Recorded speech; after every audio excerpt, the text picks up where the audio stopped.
Yeah, like, and there's like lots of view pick, it's like very rural.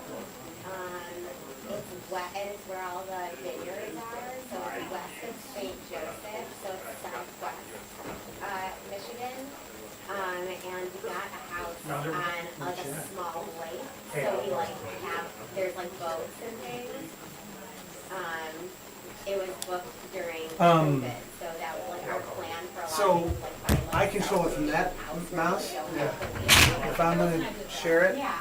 Wait, say that again? It's already up, it's on our, Oh, Yeah, it's the same. This is when it's the same, it's, oh, I don't have all it. the tabs are I there. don't have it on mine, right? well, yeah, no, he's saying, because he kind of was gonna use this.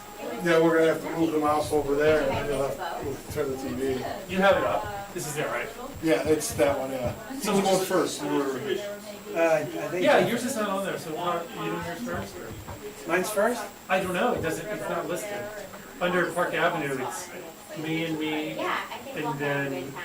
Oh, yeah, I'm gonna do it right after you. For the kids. so break when I'm water- done, I'll just hand my copy. Yeah. Are you doing the temporary thing first and the, are you doing the update on the? My plan was to keep it updated on everything we just had, My 1.5-year-old on a boat, I'm not sure if that's. and then talk about the temporary. Oh, right. Yeah, I was gonna talk about that real quick. Where's Smith Group is, what's happening, we're gonna come back in mid-August, like we just talked You're about. starting off with long-term members.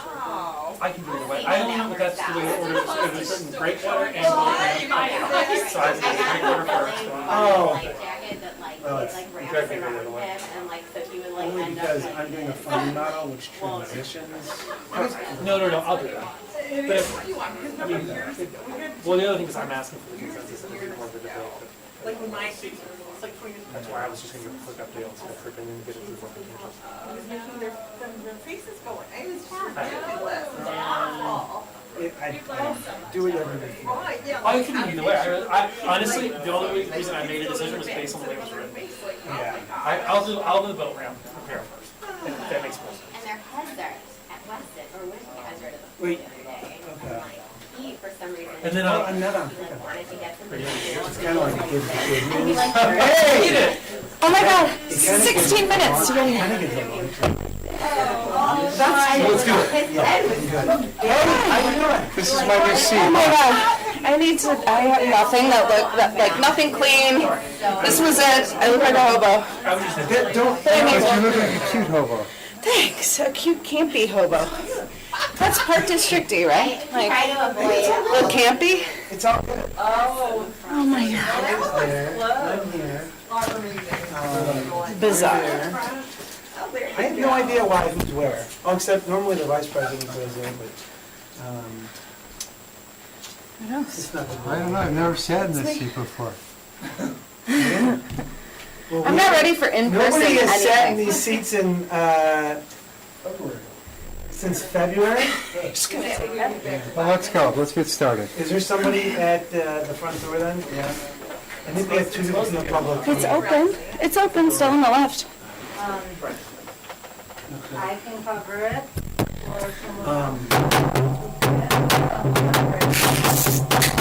Who else is supposed to be here?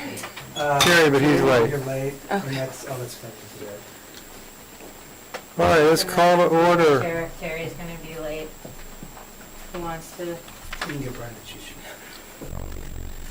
Oh, Why do we have to call it that out loud? I mean, it just sounds- Cheat sheet out loud. Oh, I know. but I remember. I have my Definitely. cheat sheet. All right, the Lakefront Committee Meeting of the Park District Pound Park is called to order on Thursday, July 8, 2021 at 4:05 PM. Roxanne, can you please call the roll? Commissioner Kaplan I'm here. and Commissioner Well, I think Freeman. it's obvious I'm here. That's it. Okay. I think we're gonna move public comment to the end. Let's do it now. Is there anybody from the public now who would like to make a comment? There you go. two people from the public walking in the room. Okay, Oh, they should have been here on time. okay. All right, we'll move it to the end. Millard Park, Director Voss to present. Is he here? Right, he was just out there. We were just hanging out. I don't have readers, so this will be interesting. Our first in-person meeting is starting up. It's an auspicious start. Good thing there's no public here yet. Oh, there you go. Yeah, Dan. I was like, I have to brush my teeth, like people are gonna be around me. You are wrong, Dan. We're starting with you, Okay. because we're waiting for Terry. Okay. Well,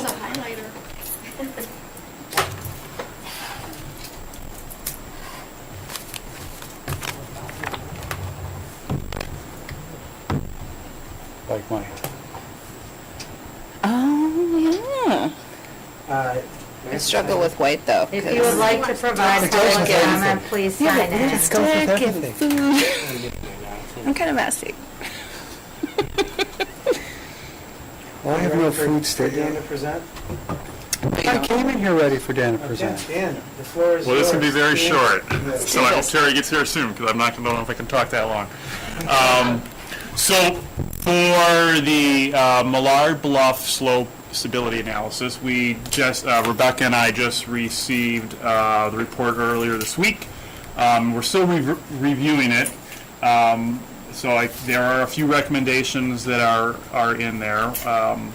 First and foremost, as a reminder, we have blocked off the path that's directly along the bluff. We kind of created a detour. The recommendation will be to move the path over to find another route, so that the current path that has been blocked off, we'll use part of that for the new route, but the original path that's been along the bluff for years and years and years, we'll be closing that off. The second recommendation, kind of along the same lines as our beach management plan told us back in the spring too, is to do some tree removals off the bluff. So we're looking at that, and then the big final one would be tow protection down at the bottom of the beach. We're looking into the cost estimates of that. Rebecca and I have a meeting on Monday with the consultants to give us more details and to go into understand the estimates of what that could be. So we will have a more in-depth and detailed presentation that the consultants at V3, who did the plan, did the report, will present to the board. I don't think we know exactly when yet. Possibly an August meeting, we think. In August. Yeah. So V3 will present their entire analysis and report to the board, at which point we will also be prepared to give our recommendation for what portions of that report should be done in what order by what dates. So there will be some recommendations for 2022. At this point, we don't believe there's any recommendations for 2021. It will remain with that fence up there for the rest of this year, but there will be some capital projects in response to this report that we believe are going to have to happen as soon as 2022. Okay, So, thank you. That's all I got, sorry. How's your fourth? Okay. Approval of the Lakefront Committee meeting minutes from June 3rd of 2021. Can I get a motion? I move that we approve the minutes from the last meeting. I'll second that. Okay, motion carries. All right, great.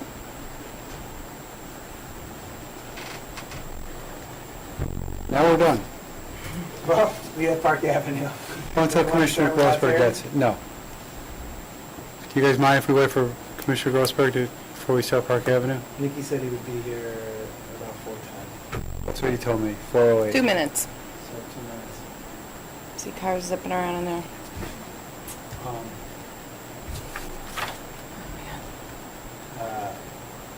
Get all those ready.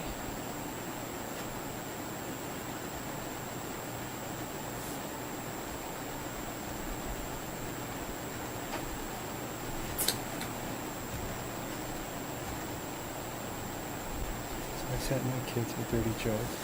Hmm? So I sent my boys a dirty joke. Yeah. At the end of it, my son replied, "What's a masochist?" Oh, The whole joke. the punchline, honey. The punchline. Well, Well, there's all, you also have Google and lots of things at your fingertips now. help answer the question for you.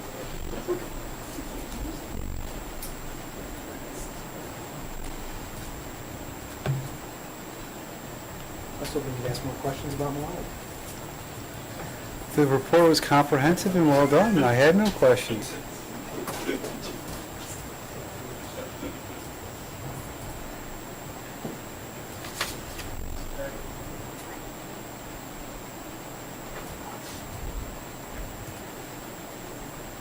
Are you close? You're an hour away?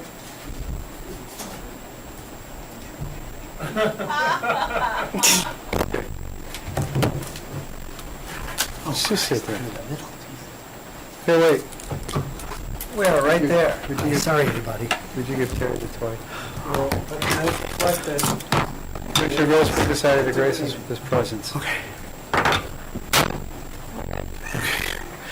I'd like to call to order. We did that. Dang, good. We're right here. Okay, a few updates. Yeah. Breakwater and boat ramp update, Director Smith to present. He's got sheets. Okay.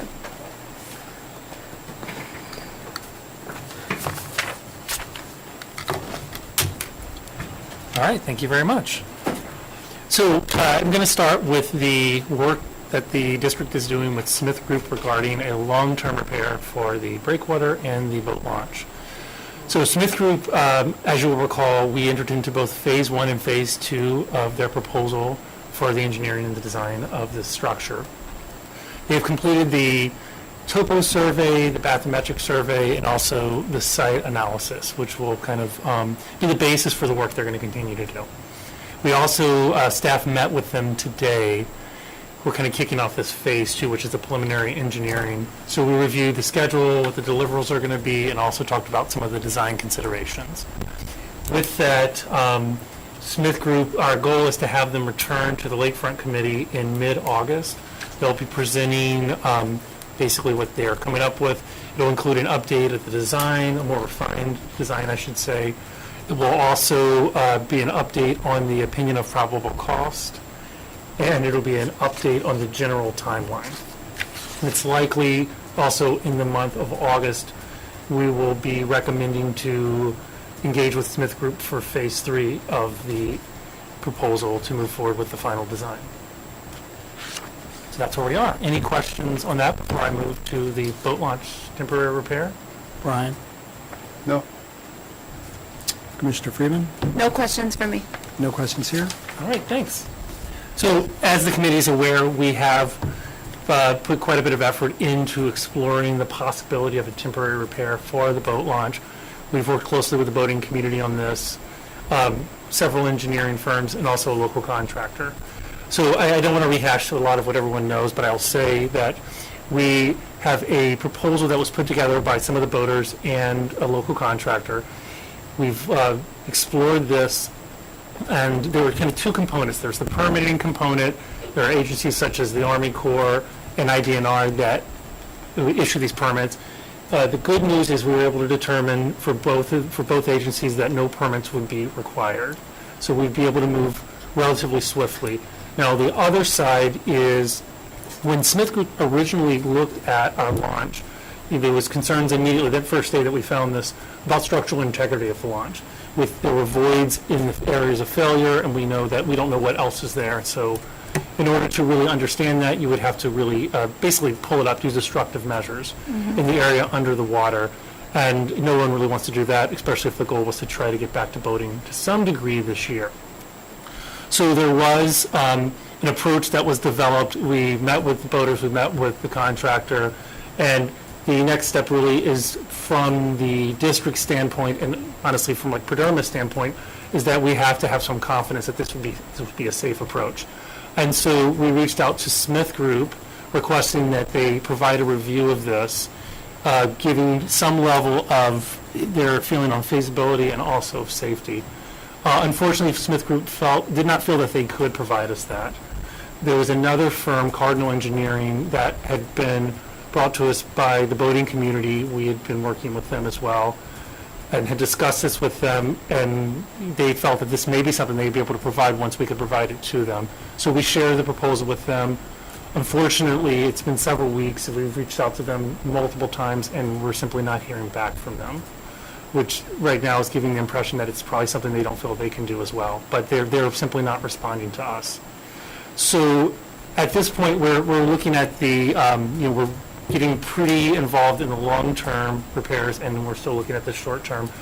The point where in the summer we're trying to make a determination as to whether or not it really makes sense to continue to put effort into pursuing a short-term repair and understanding that there still are a number of steps that would happen, and at that point, how much longer would we really have the boating available? Because our goal is to get the long-term fix in as quickly as possible, and if things move as quickly as everyone would like to see them move, the launch would be out of use all next year, so even a temporary fix would not be used for next year because hopefully we'd be doing construction next year.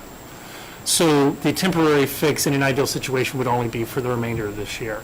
And once again, we're still just talking about trying to get an engineer to even tell us if they feel that it's okay, and then from there we would need to determine how comfortable we are with their assessment.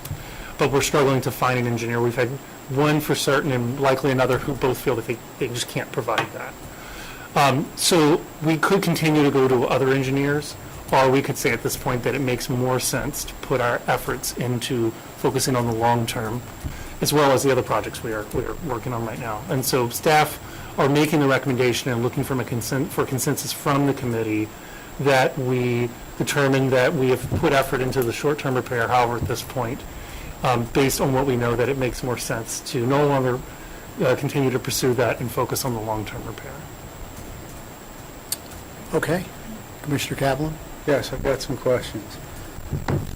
And I'm not sure I understand what you're saying.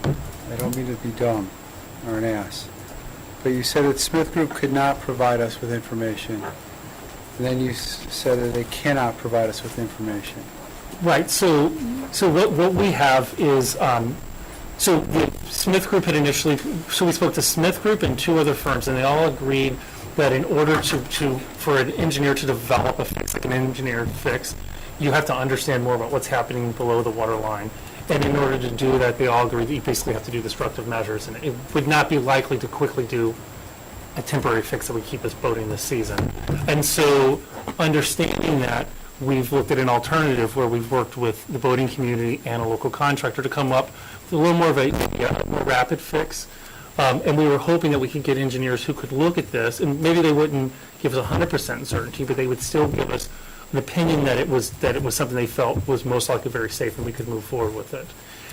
But Smith Group has declined to do that. They felt that they cannot provide that assurity. So they've declined to provide a formal review. And so we've requested that of another firm, and they have not agreed to do it either. Is this just a review of whether or not temporary fixes are safe? We have details on we have specific approach for a temporary fix. Okay. And so we're looking for an engineer to review that and tell us whether or not, give it some sort of level of their opinion of feasibility and safety. And so for all the work we've given Smith Group, they won't do it? It's not that they're not willing to work with us. It's more that they don't feel that they're going to be able to provide that review because, once again, there's not enough information. So we have a design that's been put together that's a reasonable design that we feel is appropriate and adequate, but us not being engineers, we need that expert opinion. And what we're providing, they're telling them that they're not able to give us that.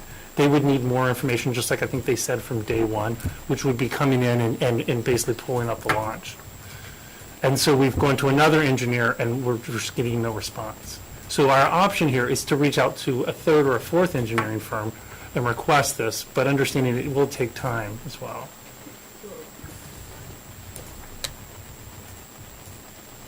If we're going to close down next year for repairs anyway, and if no one can do these repairs, then it's closed for this season anyway, why don't we do the destructive work? Well, we would be doing that. The goal would be to repair that, but we have long-term to simply replace that launch. No, I understand that. There's a cost behind that as well. There would be a cost behind bringing a contractor in to do that work. We could do it. it would be difficult to say, once we did that and then had an engineered fix, how much time we'd even have left in the boating season. That was my next question. It's difficult to say Okay. how long it would be, but we could go that route. We don't have a dollar amount, but in the tens of thousands was thrown around initially about what it would be simply to mobilize and bring a contractor out here and do some of that work. Okay. Commissioner Freeman? Some of the things that, or the one piece that seems to be a little confusing to the public is why we need that recommendation. So do we need it for insurance? Do we need it for our own satisfaction? What is the driving force behind that engineer recommendation? Absolutely, yeah. So obviously, our insurance agency was another one that was brought on site. We've worked with them on two counts. We've made a claim for this, but also they're aware of the safety issue. And yeah, it's their opinion that we follow the recommendation of our engineer. Okay. Why is no permitting required?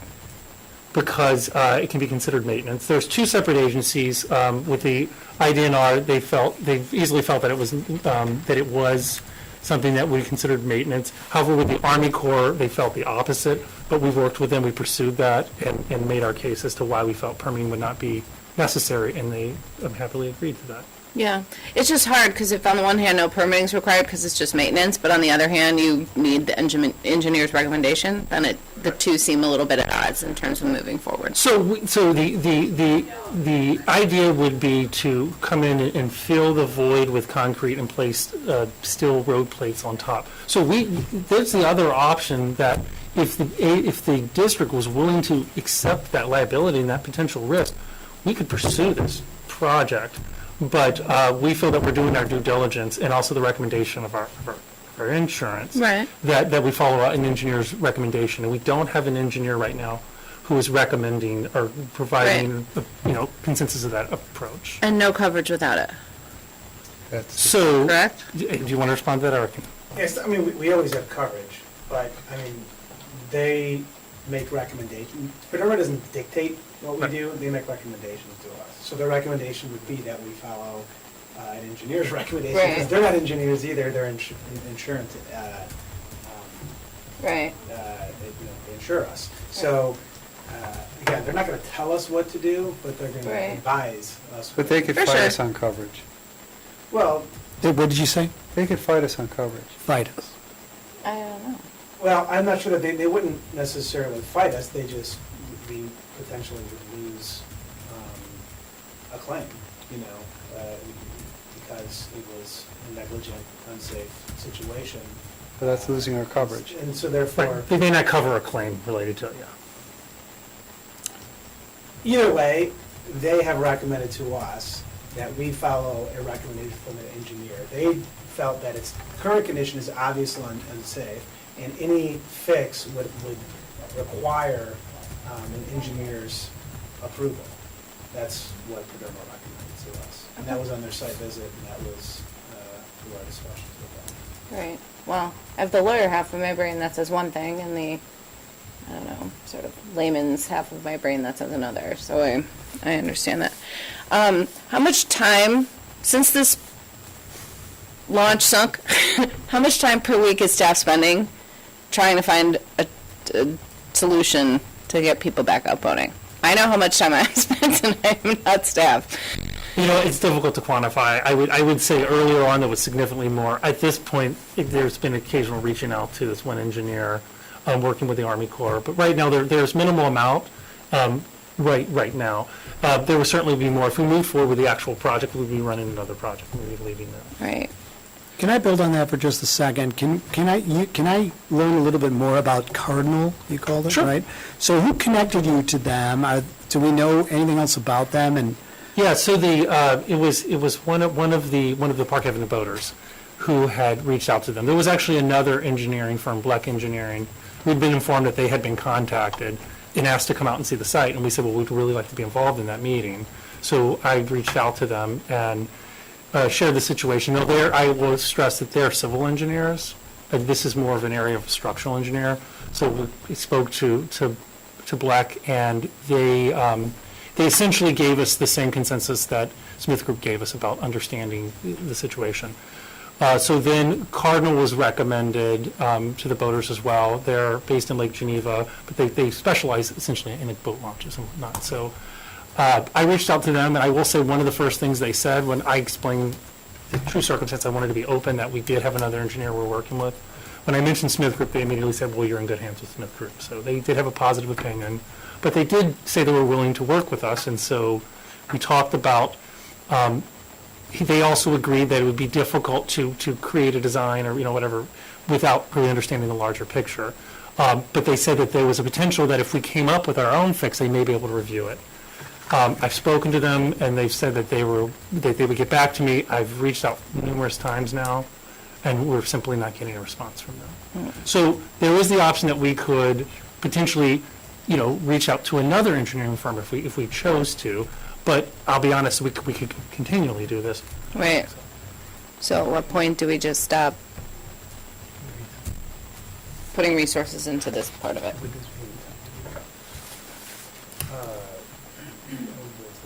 Yeah. Okay. Yes. Okay, right, You have yeah, definitely. questions? I do, Take any action. okay. Yeah, and the only other thing I just want to add to that, obviously the biggest red flag for us from the beginning was that Smith Group, who is our engineer, who has been on this entire project with the engineering of the breakwater and has for Rosewood and such, the fact that they weren't even comfortable was already a red flag. Right. And then the other engineer that we reached out to, while they expressed interest, they really have since been unresponsive. And, Right. and we did have Shabika, who's also a coastal consultant, very well known on the North Shore, come out and look at it as well. And he's not an engineer, but his Right. opinion was that, similar. It was that, your focus should be on a long-term solution. This is going to be, a very complicated fix because you're dealing with a damage underneath the water, not above the water. And so we certainly, the boating community has been tremendously cooperative in trying to help come up with solutions. They've shared solutions with us that we've researched, and obviously we want and have wanted it to be open this year, and if there's a temporary solution, that's absolutely what we want to do. We're just at the point where we feel like there's a risk still associated with it, and it certainly was very time-consuming in the beginning, and now we're on a very tight timeline with getting things moving forward with a long-term solution, and we just, we can't do both. We can't continue to try and do both. We'd really like to keep our efforts on a long-term solution. If at some point, the long-term solution, we find out information at the end of August that it can't happen by next year, we can always go back to this and say, let's research some more options so that we can have, boating next summer if we're not going to do the project. Well, that was going to be my next question to you. Yeah. So you mentioned that you were talking about cost, and in August, you were going to report back this, and timeline, and et cetera. And so I was going to ask, because I think it was our understanding, at least at the beginning, this is obviously frustrating. It's frustrating to the boaters, it's frustrating to us as a board, that we can't, it's right there, we could see it, we could touch the ramp, but we can't help it, right? And so it was my understanding that if we started digging in right now and we approved of this, the whole thing, the barge and the repair, that we could take several months to permit and et cetera, and then we have winter, and then maybe around the middle of April, maybe work can start done, 6 to 8 weeks of work, boom, we're right around June 1st, 2022. Do we know if that's still a realistic timeline or not? So we don't know for certain, but there is still potential that there could be, the launch could reopen at sometime next summer. But I will say, just when we had our meeting earlier today, they still don't have clarity, we won't have clarity for some time on what the permitting will be. It could go a couple of routes. That's going to be a big part of how the agencies interpret this project, and what kind of permitting they require will certainly be one of the major factors in the timing. But there is the potential that we could have boating, let's say, in July. But we will know more in August, but I do want to stress that timeline Smith Group has made it very clear to us that that is still going to be an estimated timeline at that point, and it really, when we get into phase 3 is really when the permitting picks up in the submittals, and that's when the permitting agencies are going to make clear exactly what's expected of us. And what we do with that structure impacts permitting too. So let's say if for some reason, we expanded beyond the footprint or something, that's going to have a significant impact on permitting, significant impact on cost, and on when it can be reopened. Got it. There is no, just a quick question.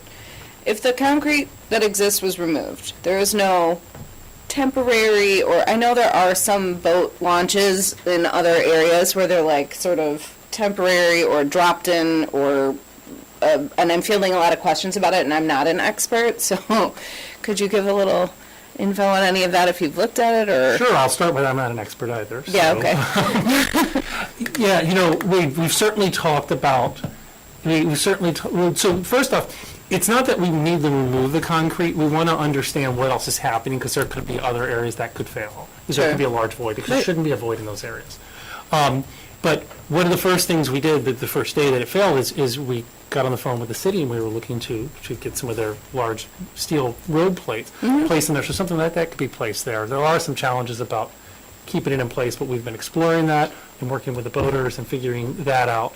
As far as some other kind of a temporary, like a grate or something, we didn't directly I'm not really aware of something that wouldn't necessarily wash away. Anything you put in there is going to need to be secure. Right. The first storm's going to wash it right out. So we have challenges with our adjacent sand ramp with that type of stuff, and that stuff shifting around very, very easily. But if there is something in particular that someone's recommending, we're happy to look into it. But I haven't had anything in particular like that shared. I'll just add, we've had conversations with the fire department, with the city as well, because obviously they use it for emergency rescues and things of that nature, so they're obviously very interested in having a temporary solution as well. And we sat down and we they gave us, some ideas and concepts that weren't much different than what we had already discussed, and they weren't able to come up with anything either. So, it certainly is not a lack of effort and research and trying to determine if something is possible. And I think really what it boils down to now is, we're at July 8th. We know we got a very tight window between now and when we want to apply for grants and when we want to get the permitting started to start construction on a long-term solution. We'd like to place our effort there and say, for 2021, we're not going to have a short-term solution. We've kind of exhausted all of our options and efforts, and we'd like to use that effort towards this long-term solution. Now, again, if at some point, because we will get a report from Smith Group in August, and they will give us an estimated timeline, they will give us an estimated cost. We will ask for approval from the board for us to apply for these grants and to move forward and put these things in the budget for next year. If for some reason, those things were not going to align with doing this project next year, we could always go back and say, all right, let's continue to engage more engineers and look at a short-term solution for 2022, because we're not going to do the project. But if our goal is to do the project for next year at this point, like I said, there's a lot of steps that we have to take, and we'd really like to focus our efforts on getting that. So to be clear, you want boaters in the water from Highland Park sometime in 2022 in the summer? Yes. Well, I know I want that. Well, I know, but I'm just saying, that's what we're saying, otherwise. That is the pace we're trying to live at. I can't That's our stomach goal. the thought of this didn't work and now you're out for next year. Right. That's just really. And I wanted to say that we want to give, under 6 as public comment. We have a lot of smart people out there that know a lot, and we're going to give you guys an opportunity to speak on this after we're done here. I have one last question. When do the boats get put away? What's the end of boating season timeline? What's that? So traditionally, for the launch itself, we'll pull in the dock early to end of or I'm sorry, in mid-October. Okay. Thank you. Okay, thank you. Any other questions? Okay, moving over to site master plan update, right? Or can we hear what the boaters have to say? Now? I'm sure they're here to talk about the breakwater and boat ramp update. It would be short. Oh, Okay, do you want to come? Yeah, but if you want to do public comment, that's great, because we are looking for consensus from this group anyway to move forward, to shift On our this effort specific thing. on this specific thing. Okay. Well, that discussion from that decision from the board can come after we give all of the Park Avenue updates. That's completely fine. So, but if you want to do public comment now, Okay. or wait till we do all So how many updates. people from the public are here to speak on this issue? 2? Okay. Well, if it's legal to do it now, let's do it now. We want all the information we can get before we have to offer consensus. Do you want to have them, do you want to come on up? Do I speak into the microphone or do I? Yeah, please just, for the record, state your name. Okay. Hi, I'm Laura Knapp. I'm at 700 College Place, Highland Park. I'm the Commodore of the North Shore Yacht Club. And let me speak for the yacht club that we're super enthusiastic and optimistic about this long-term fix. We have been disappointed over the since 2013, 2014, when the water plant was done and boating was stopped and started. So this is very, very encouraging, and we really appreciate that the staff has worked so hard to get these plans put together, that the board has put money towards this for Smith Group to do a plan. We do see that the schedule is very tight, and the approvals are really needed in order to get the schedule going, to get the boating back. So we really would encourage you all to get all the details figured out, make sure that we have all the information that needs to be put in front of the board so they can make decisions. And also, the funding model still is not really clear, so we look forward to seeing how that can get developed further. And then just on a personal note, I just think it's great that there's a plan to look at all of the lakefront parks, to just look for the future and try to get more updates and maintenance done for those 4 parks. Because as you know from COVID, the community loves the outdoors. It's time to get back to the outdoors and appreciate the natural resources that we have. Thanks. Thank you, Laura. Thank you. Peter Mordini, 1853 Sheen Court, Highland Park. I guess one thing, as far as hopefully as we go forward with the boat launch, if Smith Group knows if they can repurpose the rocks in front of the barge now, because they're really expensive and there's a lot of them there, and it's a huge cost savings to the Park District. So they're there, and they're just right underneath the water. You can see them. So repurposing the rocks would be a great thing to Smith Group to come in. I don't want to see them take them and then, charge them for us. But anyhow, so that's one recommendation for the barge. Second is, if there is any insurance money with the claim adjustment there, will that be going towards the repair of the barge? That'd be great to see those funds there.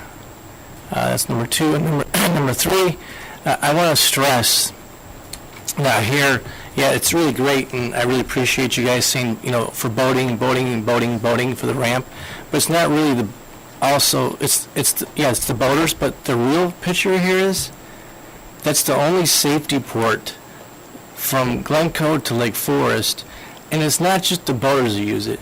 It's the Swift Water Rescue Team. The City of Highland Park does all their maintenance off that ramp for their intake plant. So they have these huge boats, there's aluminum boats there, you guys have seen them, and they do all the maintenance there.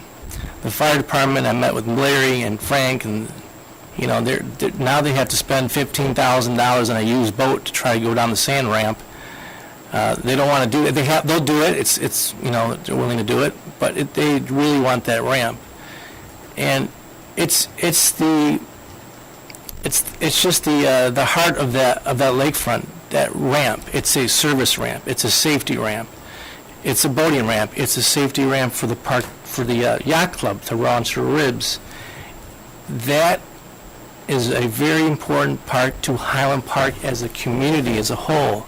I myself, last week, had to save a young couple and their 4-year-old son on their boat. They were new boaters. They dumped it in, no plug. I noticed their tip was going way up in the water, so I drove over there as fast as I could, and I said, "You're taking on water, where's your plug?" They didn't even know what a plug was. So I explained to the lady, she was freaking out, "Whatever happens here, you're going to be safe because I'll put you on my boat." So I told them as fast as I can, just before they sunk, someone had an extra plug on the dock, and I went underwater and put it in. I saved the boat. But that's just a story to show that the Park District, that we are the eyes and ears out there. Next time it'll be a kayaker. But guess what? We have a ramp to launch. There will be boaters patrolling that lakefront. Patrolling from Lake Forest to Glencoe, Chicago. We are the saviors and the ears out there. I've done 6 rescues in my life. It's just something that we need as a safety issue and to enjoy in recreation, because you will get a lot of green recreational people out there that that will have bad accidents, and the fire department probably will never have to do half the rescues they have to because we do it for them. That's it. Thanks. Thanks, Peter. Okay, anybody else in the public? Okay, so, Yeah, Terry, there was one more component that I forgot to mention. We did want to give an update on the funding model. okay, And actually, I'm glad Laura said that, because that's something we wanted to do with the board. is that something we can get up there? Or is Yeah, that- it'll be on both. So I did share with the Finance Committee in June, very briefly, this concept for funding the new breakwater and the new ramp. Funding has been the long-term challenge with getting approval to fund the project. So having a funding model that supports this project has been important. So I also shared that funding model with the Park Avenue Working Group last month. That funding model very much still is in a concept draft. It hasn't been shared with the full board, but it also hasn't been shared with the Lakefront Committee. So I was going to go through it pretty quickly this evening, and then Roxanne, I can't see. There I go. There we go. Can you turn it a little bit my way so I know the public want, not too much because I know they want to see it. That's fine. So I'm just going to go through it relatively quickly, what I went through, and obviously this is that concept 7 that we're talking about. And the cost estimate has gone up to 1.5. Originally it was around $1 million, and a lot of that was due to the cost of steel, of armor stone, that has increased significantly, and now we're adding the boat ramp, which was not in the original concept. You can see here some other information, but I want to kind of get to the funding concept. So obviously we are looking to create a breakwater and ramp replacement plan that obviously is consistent with our mission, which is providing recreation and enrichment of community life, but also our financial practices, and then the Park Avenue Working Group's vision for long-term boating access at the site. And then our second goal was to have this funding model that is practical, it's realistic, and fiscally responsible, which is part of our responsibility to the community as well. So this is both for the replacement of the breakwater and boat ramp, but it's also for the long-term improvements of the site. So this was an important component, was that let's not just focus on fixing the ramp and the breakwater, let's look at the whole site. So it takes into account the Park Avenue site master plan. We have obviously a series of tasks that have to be associated with this happening. So we did approve Phase 1 and Phase 2. The board already approved that. Phase 3 obviously is next. That will come in August. We'll ask for that approval. So the site plan, Molly's going to talk about that in just a little bit. We have an update. We did share that with the Park Avenue Working Group as well, and we talked with the city, so we'll share that next.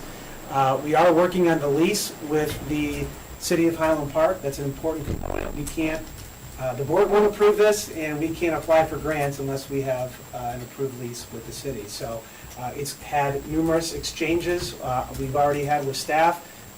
It's now in the hands of the attorneys with the city. It'll come back to us, and we hope to share it with the board in the next few weeks. And so our goal is that August 10th, that'll be before the board for approval. The very latest we can approve it is August 24th, so we're trying to move on that sooner than later. And those conversations have been very positive thus far. So this funding model obviously is very important. So next week we have, July 20th, is that next week? 2 weeks. We have a finance meeting. At that finance meeting, there's two very important things that we're going to discuss. We're going to look at our district-wide funding model and our district-wide capital plan. And we're going to look at this Park Avenue funding model. So we're going to look at both of these. And we're also going to talk about potential funding opportunities in the form of bonds.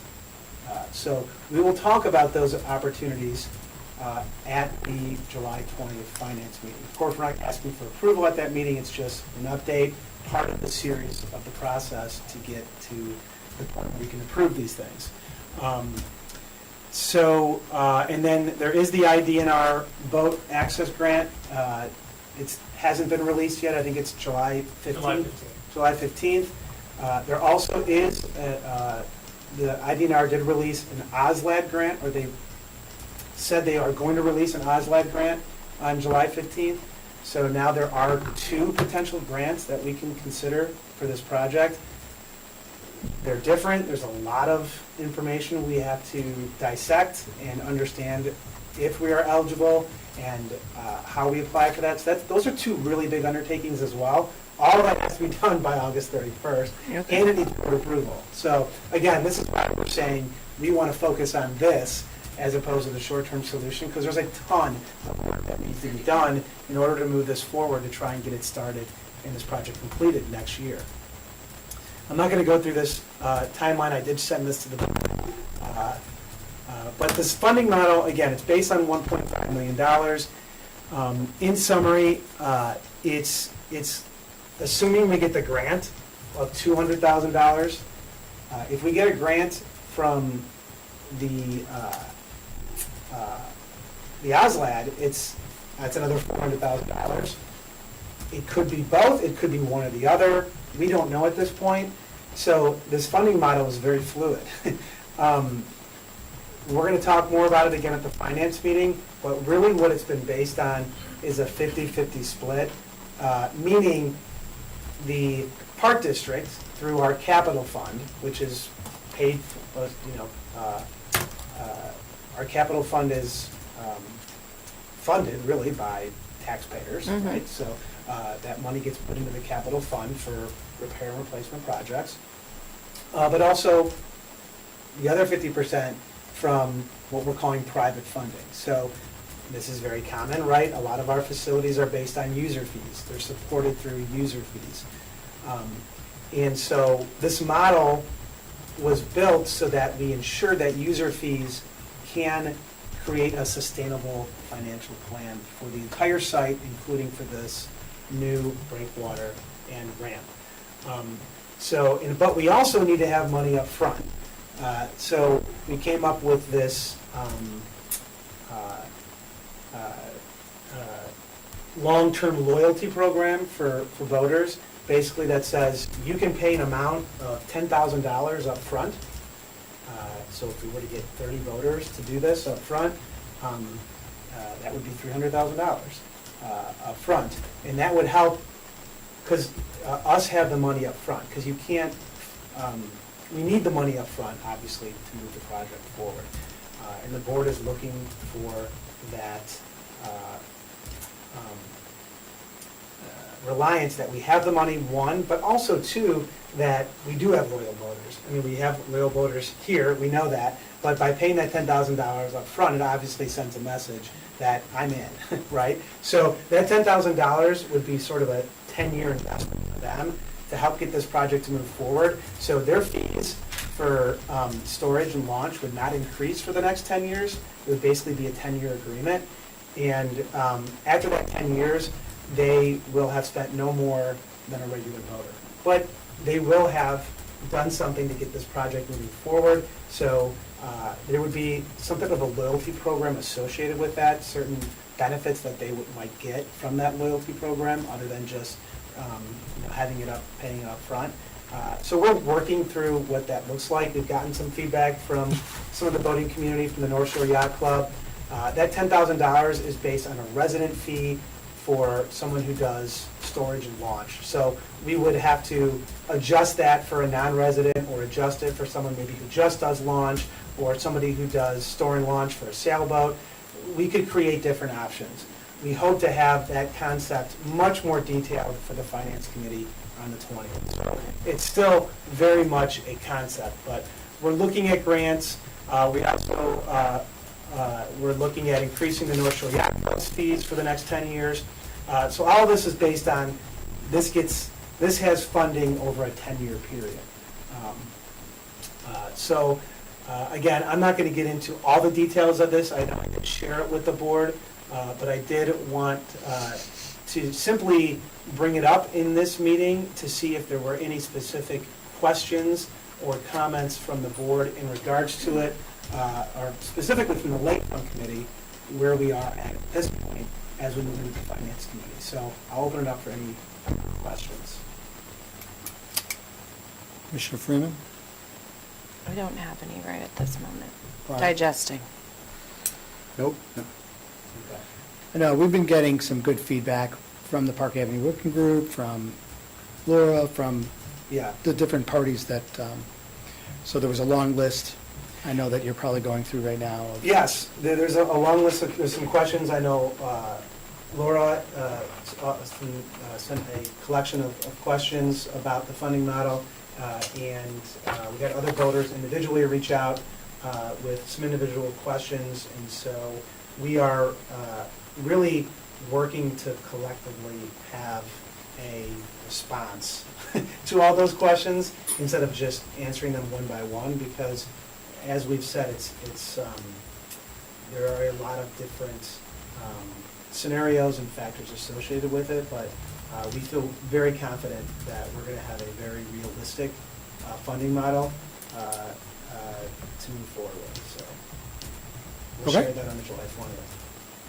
Okay, so what action we need to get a consensus going? The consensus we're looking, for tonight was really for us to continue our efforts towards the funding model, towards the long term, and to pause our efforts on the short-term solution for 2021 because of the reasons that Jeff mentioned. So we're looking for consensus from this group that you support that from staff. Okay, so this isn't a yay or Not a nay. vote, This is it's just, just do you want to, Based upon what the voters said, I support it. that's how I heard it. I'm glad you, That's why I wanted them to talk first. right, I'm there. Plus No, I gosh, I like wish the this work. cardinal group would have come through for us so we could see a contrary or another opinion. But since that failed, I mean, in terms of effort, we're either waiting for a phone call back up until a certain time and then we change course. We've been calling them and emailing. Just nothing? And we're getting on a very, Jeff can probably. Jeff's like, so, I've been sitting outside. For about 3 weeks ago. Okay. And to the point that Terry, I'll review that I that. can't keep reaching out because well, I don't know for certain, it seems clear that, Show that Brian's leaving the meeting. yes, and he says he's in on this. Yeah, go ahead. it seems clear that that at this point, it's not something that they're able to do, for Okay. whatever reason that may be. And as Brian said, really, the idea isn't really about how much time we're spending on this now, it's about what we're looking to do to move forward. Our goal is to be aggressive and really do this, and we know funding's a big part of that. So as Brian said, those 2 grant opportunities Oslab we just learned about a couple of Right. weeks ago. It's a great opportunity, so we're trying to understand if it's a fit. Sure. And then the other we know we're going to apply for. And so it's a pretty quick timeline because not just staff putting together those applications, but we need to work closely with Smith Group so that they can move along their design to a point that it's enough to even submit for the Right. application as well. But we'll know mid-August whether or not this is feasible for 2022. So if at that point it is not, then we can pick this back up and say, now we need boaters on the water. Come Memorial Day with a temporary solution. Let's switch gears, work on this for 2023. Is that what we're saying? We can certainly switch gears. I mean, it wouldn't be a switch, it would probably still be a tandem effort. Yeah. Because we can't stop the effort on the long-term No, solution. no, I know, but we if get a little breathing room. If we get messaging in August that, whether it's from Smith Group or the permitting agencies or the board, that this is not gonna happen in 2022, then we can definitely shift priority to looking at, again, a short-term solution for 2022. And obviously, we'll have much more time to look at that, so absolutely, we can relook at that. And at that point, we could pull a grant application up until it's about to be awarded, and put it for the next year, or, I'm kind of wondering, like, we've applied for grants before for X amount and gotten a little bit of that. So like, what if This August date is really critical. We do not want to apply for either of these grants if we don't think okay, that we're gonna be able to do this project. Understood. Because, I so mean, they're all kind of hanging we can together. still apply for the grant, but that means we're doing it, we have 2 years to do the project if we get the grant. So we can choose not to do this in 2022. Okay, so we're full But- steam ahead. What happens if we don't get as much money as we want? Do we have a better shot the following year, or no? Or it's With just the sort grant? of, yeah. We don't even know if the grant will be available next year, it's year to year. Okay, Grants are got it. Yeah, it's absolutely year to year. So we're full steam ahead on the grants. Right, and I'll say Yeah. that for the boat access grant, we feel confident that it's an ideal fit. It's the Okay. 200,000. Yeah. And for OSLAD, it's really a question right now about how competitive it can be, because we can't apply 2 grants for the same project. So we're looking to try to Got it. leverage both funding sources. We're looking for ways to essentially divide up portions of the project, or whether there's another project within the district that Got would it. be a better Okay. fit for OSLAD. I get it now. Okay, so you're good. I to move heard, forward? please don't mess up your timeline because you're dinking around trying to figure out a solution with people who won't call you back that probably are never going to call you back. Let's put all of our effort on this, and we can always look at 2022 if something is not working on the timeline we're pushing. Okay, 3 for 3. Great. Thank you. So then, it'd be great to have Amalia. Analia Schwartz, come on up. Thank you, Jeff. Thank you.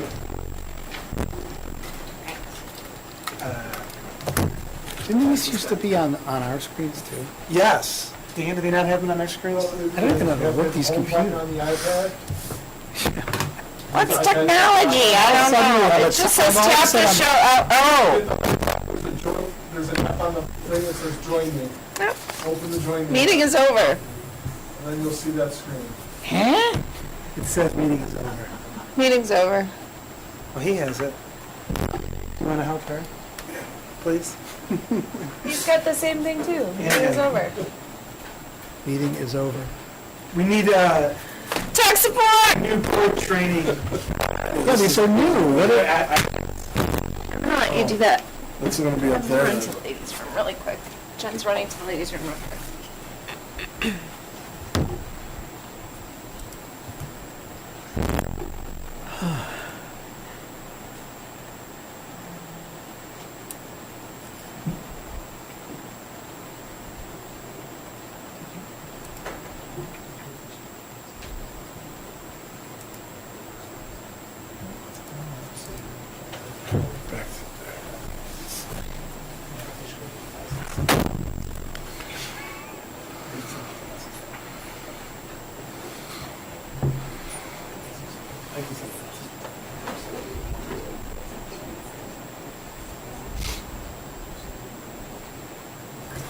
It's there. The iPad's just ended it. Close.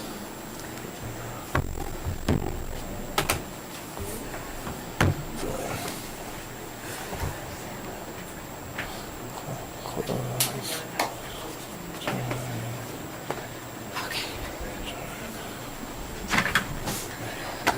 Are we supposed to Thank know you. how to do that? Okay, thank you. All set? Okay.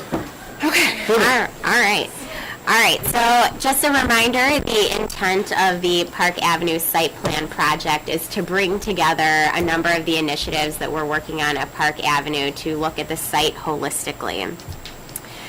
So there are three major phases of this project. We're in the third phase. So the first phase was analysis engage, the second phase was visioning, and we're in the third phase, which is the final preliminary site plan.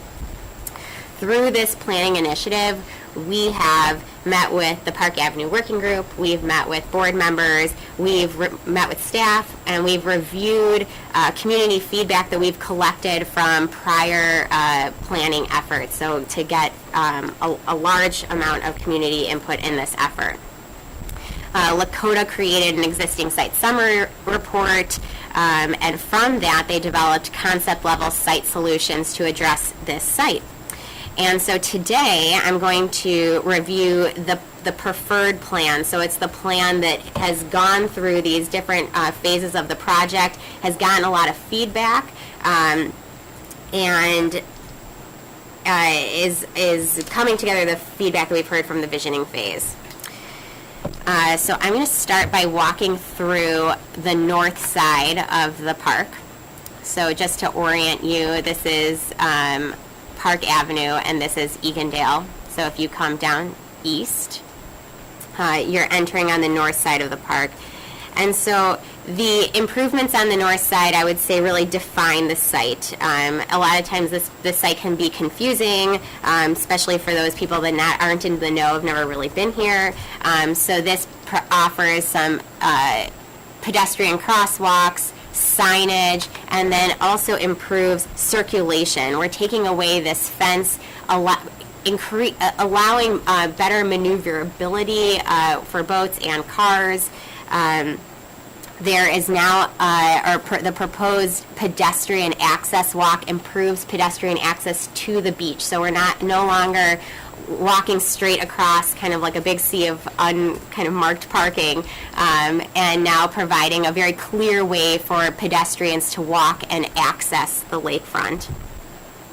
The vehicular parking access increases parking from 28 to 40 vehicular spaces. There are 21 dedicated boat spaces in this plan. And I will share also on this side that it highlights the views of the lake. So right now, you're kind of, the frontage is all the parking. There's still parking here, but this creates a pergola, a concrete area that is a gathering space, really providing, opening up those views to the lakefront. So I'm going to move more to kind of this central area. I'm going to highlight the boardwalk, which is G here. So one of the challenges that was identified through this effort is connectivity between the north and the south sides of this site. So this boardwalk offers pedestrian connection from the north side through to the south side, and then this painted pedestrian path, which is this yellow, that creates a marked and very clear space for pedestrians to walk. Right now, people are already walking on this vehicular road. It will continue to be a vehicular road, but the visual yellow or whatever color is something that distinguishes on the concrete, is a cue to drivers and to peds to be cautious that there are multiple modes of transportation traveling on this right-of-way. So that continues connecting to the beach, and then there is also this highlighted pedestrian path, which is on the west side of the water treatment plan. Some feedback we've heard from this plan is considering ways to make more of a continued loop. So that's some of the things that we'll continue to work through. But the idea here is we're addressing connectivity and pedestrian flow through the site. And then I'm going to move to the south side of the site. So you'll see here L. This is an applied pavement treatment. So this could be stripes. This could be textured paving. The intent here is another Q. This is a high traffic area where boats are turning around. There's pedestrians accessing the beach. This is a way to make this space and also cue drivers and walkers that this is a high traffic area to be cautious of. There's also the refurbished deck here. And then reconfiguring this drive. So this angle right here is reconfigured to allow for some additional paving and just makes it a little bit cleaner.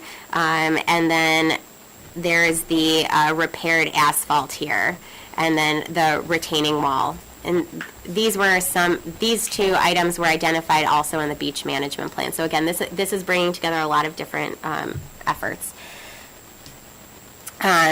And then I'm going to highlight where seasonal storage is located, which is here P.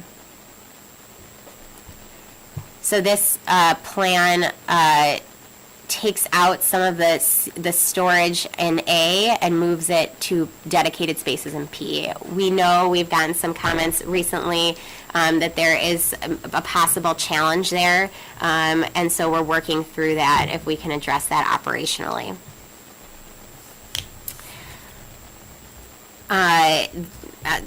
I'll end by saying that we are looking at some opportunities for phasing. So that's our next step here in the plan. So we are going to continue working through some of the comments that we've heard to refine this further, but we're close. And then looking at how we might prioritize and phase this project, or prioritize the improvements recommended and look at cost estimating. So Lakota's finalizing costs. One piece of that, which I think I missed here, is a boardwalk on the north side, which is highlighted in yellow, and that's showing that we're moving towards this idea of prioritization and phasing. But this would be creating some additional walkways here on the north side and access, trying to open up views to So the that's lake. not, so that's a recent addition, you're saying? And That was a recent change to this plan because we're starting to look at prioritization and how to execute this plan. Okay, anything else? I will entertain questions unless Brian has something else to I just want to mention. add a few other comments. One, obviously, this is, again, not an engineered plan. This is from our team of planners.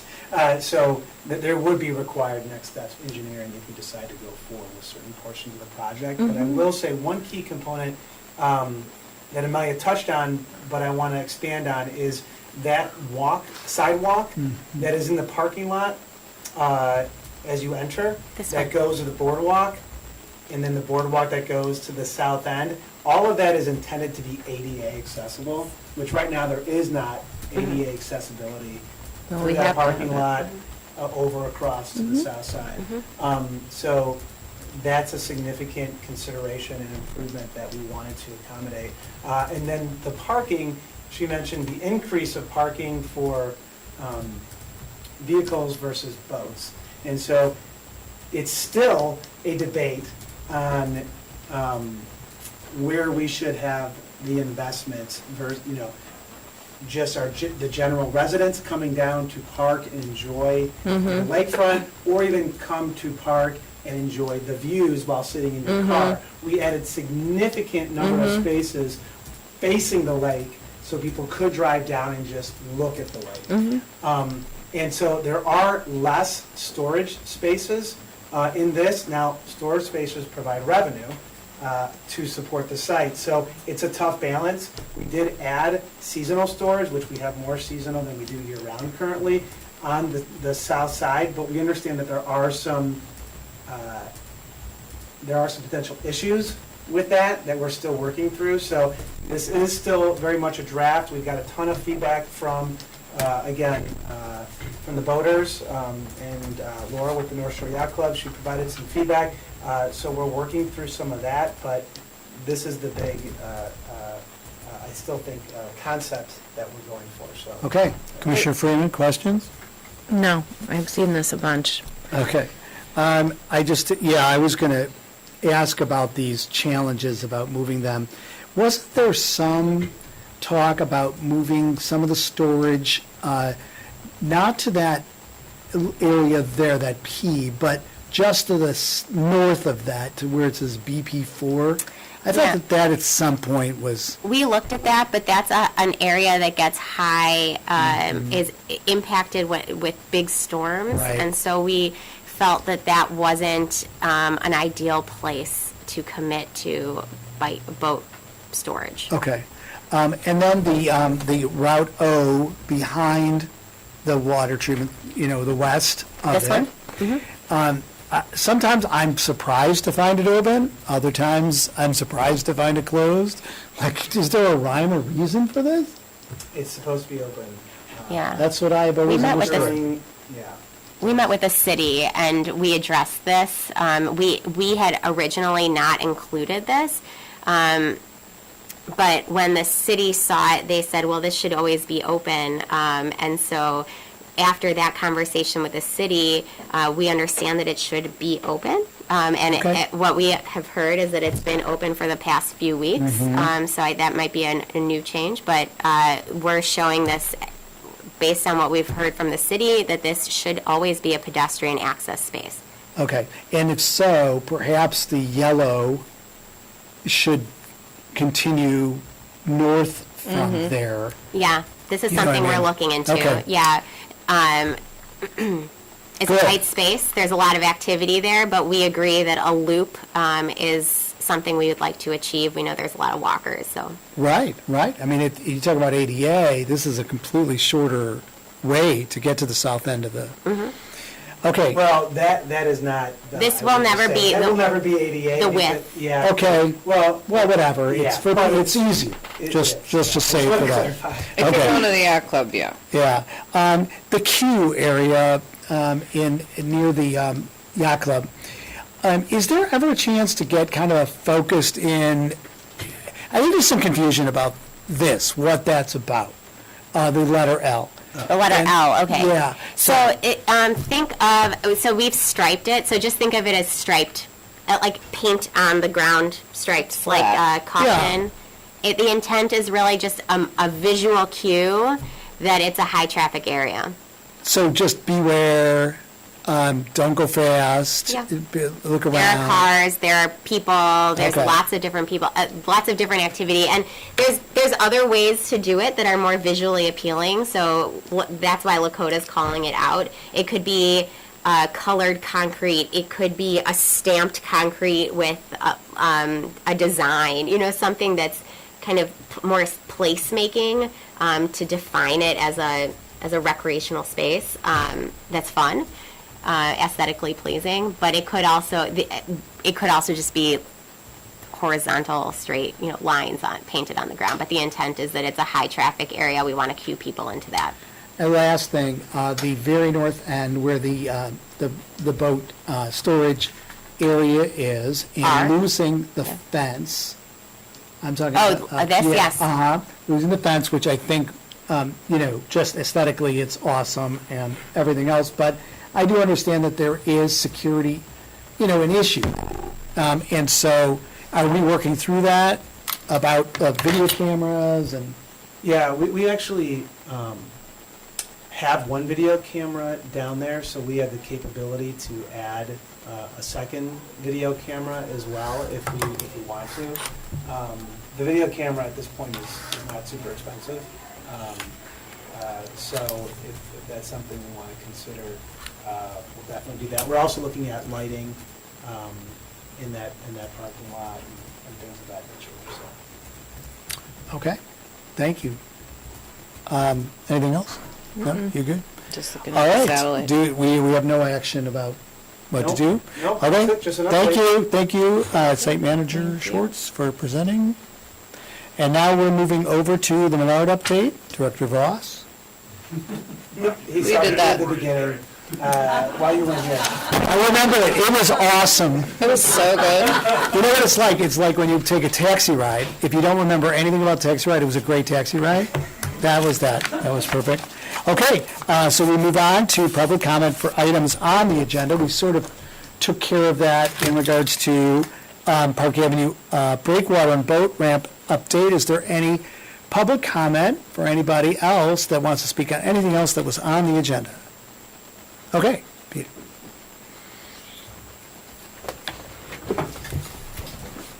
Should I stick my address again? Now, I think you're good. Yeah, I guess the parking lot, the storage, I guess everyone knows, it's just such on a huge slant that just the trailer, if someone kicks out the truck, it's gonna go in the lake. I guess the only way to fix that if you lowered it, but that's just godly expensive, but I mean, me unloading and loading a boat with all that pressure downwards, no one ever does that in any situation. It's just really hard, you know, to get the chucks in, and then once you release the chucks, the boat lurches, and, you know, it's just, How is the grading north-south on that area? where the boats, You know what I mean? Like, what if we striped it the opposite way? Is there any, you'll probably fit a lot less, because you Yeah, got a car no, definitely. and, you got a car and trailer park. definitely we would get less. And- Yeah, but I'm just saying, that's just a huge obstacle. If you guys can figure it out, more power to you. And then I saw there was a letter, I Do don't you know. want to put, can we put it back up there? I found it. I took it off. Sorry, let's put it back No up there. problem. It was just a letter in the woods that looked like a bunch of steps, zigging, That's zagging. intended to be steps down from Central. Right, that letter N or whatever. I didn't mention it, I'm sorry about that. I was going to ask, but I, Oh, it is? Yeah. Okay.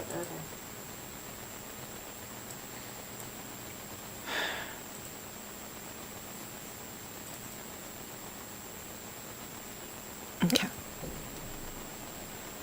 There we go. So I guess that's a great, you know, other access for parking up top. It's going to relieve a lot of the parking that maybe can get more, if that doesn't work out for the boat storage, you can park up top, and we have maybe more revenue for your boat storage, if that works out. yep. What else? And then yeah, I mean, just lighting and, you know, I mean, we never had a problem with security down there as far as boats being messed with.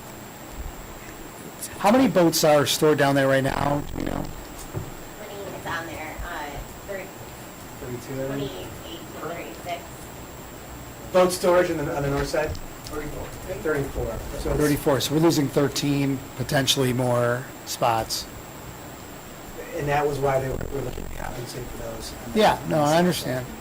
All right, well, we got to keep working at that, because it looks great. Can I just say one other thing? That in comments from, I've gotten emails and other things like that, it's actually great, maybe Peter or Laura, if you want to answer. It's about the holisticness of the plan, of merging the Lakota and the Smith Group plan together. I'm just hearing a lot about that in your desire to make this thing happen, you know, to hope this thing happens, you want to appeal to a broader element than just boaters, is what I understand, right? I mean, you want, so in that way, the Lakota Group plan, what we're staring at right now, is really huge, you know? And so, are we looking at it holistically like that as a district? Or have we really kind of separated it out? There's the boat ramp and the Well, barge. that's essentially what this plan is intended to do, as well as what the funding model is intended to do, is take both into consideration so that we're not just looking at one repair option for one thing, we're looking at the site in its totality. So when we look at our capital planning efforts, when we look at our funding models, it won't just be the boat ramp, it'll be how do we phase in some of these projects as well. Okay, good. Okay, anything else, Peter? And just once in a while, I meet with Gita for other situations and bring this up, and she says she's looking into some big grants herself to help out. Yeah. So, are you guys aware of those that the city? We know they're looking, but we haven't gotten any.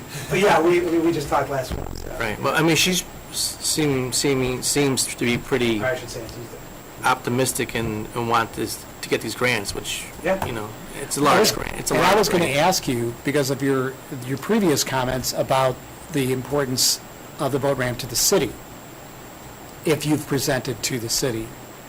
Yes, I've talked to some of the councilmen, and they've said it to my face. You know, we would like to pitch in some money. You know, now how much is that dollar amount? I don't know, but whatever it is, it helps. Right. Exactly. And you know, that's from the councilmen. You know, and I have their names and times and dates. You know, everything documented. Secret recordings. So yeah, no, I will be pursuing that for you guys as well, to try to put pressure on that. But yeah, it's just like I said, the port, and that's why you don't see any safety buoys at Rosewood. They can't do any safety buoys because the fire department can't get out there to launch those buoys, or the yacht club buoys to do it too. That's why Rosewood, it doesn't have those, so no one gets too close to the beach there, with like boaters and stuff. And that's just, you know, part of the maintenance, but this year they don't have anything there because of that. Can I respond really quick to what Terry was talking about prior about the holistic Sure. general improvements and the boating improvements? It's kind of clear that what the park district owns is getting a lot of structure, which will cost a lot of money, but it's good for the entire community. And the city land is not getting very many improvements, so I didn't see much improvements for the rental of the clubhouse for, as a revenue getter, the storage racks, the garage. There were comments, Liza McElroy about trying to enlarge that space. But I really want you to look at the revenue and maximize the revenue, so it can be a boating beach. I don't want to see that some of these things get done and then boating doesn't happen and you just are happy with the general improvements and then the waters are out of luck again. So just keep that in mind. So you're saying when we're phasing, make sure it's appealing to both Right. segments as we're doing it?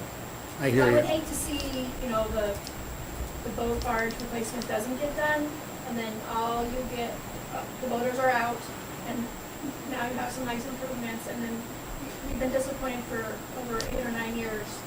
So it'd be nice to, and I know there's a lot of boaters that have gone elsewhere, but let's try to pursue this as getting them to come back.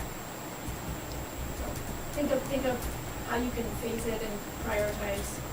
And the revenue is really what's going to keep things funded and improved in the future and maintained. Okay. Anything else from the public? Okay. I didn't say that you're limited to speak, but y'all did great. So. Okay. Anything else? Just that, tentatively, earmarking August 17th as the next Lakefront Committee, which will likely be when Smith Group presents their findings Okay. to us. We'll send out meeting invites for that. Confirm, and we'll post the agenda once it's confirmed. Awesome. That's just at our regular scheduled meeting. No, this is No. Lakefront, so this would be the one. Before that, Yeah. because I have a meeting on the 17th. You Oh, have that evening. Yes, you do. that's a Parks Foundation. Parks Foundation. Got it. So this will be at 4 o'clock This will be 4 o'clock unless. or something, unless that changes. You want to change it to 5 o'clock, or, yeah, so. These Lakefront. committee meetings are not set like the regular meetings are, No. so we have flexibility to change them. Just assume every Tuesday and Thursday I have a meeting, so it's fine. Okay, with that, Yep, you guys are. we can, we don't have to vote on it. Yeah. Okay. Are you good with adjourning? I move that we adjourn the meeting. I second that. Okay, thanks.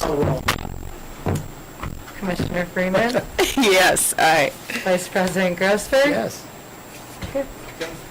Okay, thanks, everybody. Thank you, staff. We adjourn at 5:25.